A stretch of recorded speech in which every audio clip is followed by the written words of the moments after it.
Hello everyone, and welcome back to Mecproman. In today's tutorial, I'm going to show you, step by step, how I designed this mushroom-shaped table lamp in SolidWorks. As you can see, the model consists of 3 separate parts. It'll be much easier to explain once we're inside SolidWorks, so let's jump right in. Here you can see the complete assembly. It's made up of 3 main components, and each component has a series of holes distributed across its surface. The whole pattern isn't fixed, which means you can create any design or artistic pattern you like. You're completely free to customize the appearance. Now, let's see how this model was actually created. I'll roll back the Feature Manager tree to the beginning so we can go through the modeling process from start to finish. First, I'll show the main body and hide everything else. We started with a simple sketch that defines the profile of the mushroom cap. Then, using the Revolve boss/base feature around the center axis, we generated the main solid body. Next, we created a reference plane above the model. This plane serves as the sketching surface for the holes that will eventually appear on the mushroom cap. Instead of sketching directly on the curved surface, we first draw the geometry on this plane and later project it onto the cap. After that, we used the shell feature to hollow out the inside of the mushroom cap, creating the desired wall thickness. In the next step, we generated an offset surface that is tangent to the outer face of the cap. Essentially, this gives us a separate surface body that follows the exact shape of the exterior. If I switch to edge view, you can clearly see that this is only a surface, there's no solid material inside. The reason we created this surface is that it's much easier to work with complex, organic shapes using surface modeling rather than editing the solid body directly. Since this mushroom cap has a smooth, ergonomic, freeform shape, surface tools give us far more flexibility and control. That's why we'll use this surface to create all of our openings before applying them to the solid model. In the next step, we sketch the whole pattern on the reference plane we created earlier, and then we project that sketch onto the surface of the mushroom cap. The projected curves are transferred onto both sides of the cap, giving us the exact layout we need for creating the final perforations. If we look at the model from the top, you'll notice that this entire pattern was originally sketched on the reference plane. Of course, I didn't draw every single hole manually. I only created a portion of the pattern first, and then used circular pattern under the linear pattern features in the sketch environment to duplicate it around the model. This approach saved a lot of time and ensured the pattern remained perfectly consistent. Next, I created the side openings you can see here. These holes were sketched on a side reference plane and then projected onto the curved surface, just like we did with the top pattern. By the way, the overall design idea actually came from ChatGPT. I asked it to suggest an interesting project that would be suitable for 3D printing, and it came up with the concept of a mushroom-shaped table lamp. I thought it was a great idea, so I decided to turn it into a complete SolidWorks project. Once all the projected curves were ready, I used the Thicken feature from the Surface toolbox to assign a wall thickness to the surface body.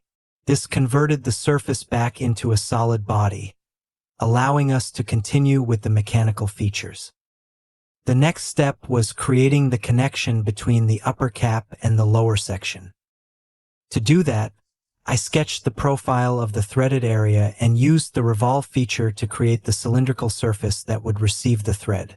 Then, using the thread feature, I generated the actual screw thread, allowing the lower part to be securely attached to the upper section. After that, I modified this area with an extruded cut. Originally, there was a flat surface here, and if we had left it that way, the lower part would interfere during assembly. It wouldn't screw together smoothly, and the movement wouldn't feel natural. To solve this, I added a proper tapered transition so the 2 parts can engage and disengage smoothly without any interference. I also closed both the upper and lower ends of the model and created a small stopping surface inside. This acts as a mechanical stop, preventing the lower section from screwing in too far once it reaches its final position. Finally, I added a few decorative chamfers to soften the sharp edges and give the model a cleaner, more professional appearance. With all the openings completed and the finishing details in place, the mushroom cap is now fully modeled and ready for the next stage. Now let's move on to the second component of the lamp, which is the lower section that threads into the mushroom cap. If I expand the feature tree and roll it back again, you can see how this part was modeled from the beginning.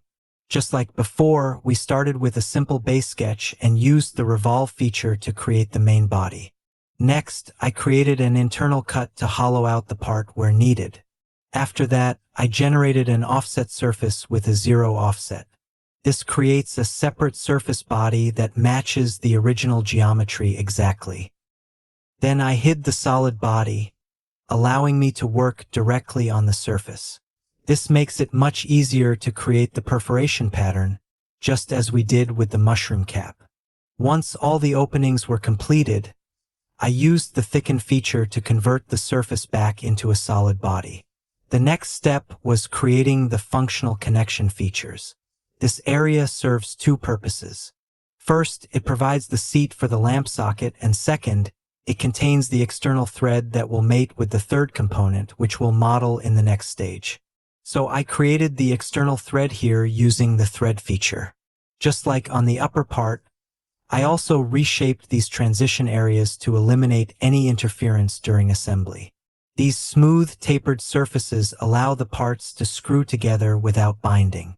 I then added a chamfer around this edge to remove the sharp corner and give the part a cleaner finish.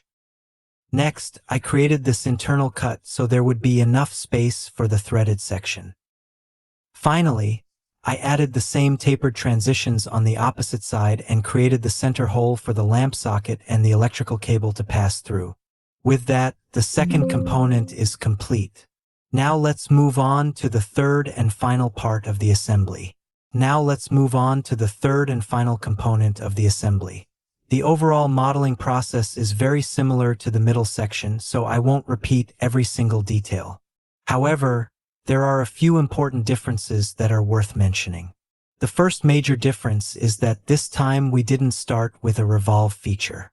Instead, we created the main body using a Loft. I began by sketching the base profile on the bottom reference plane.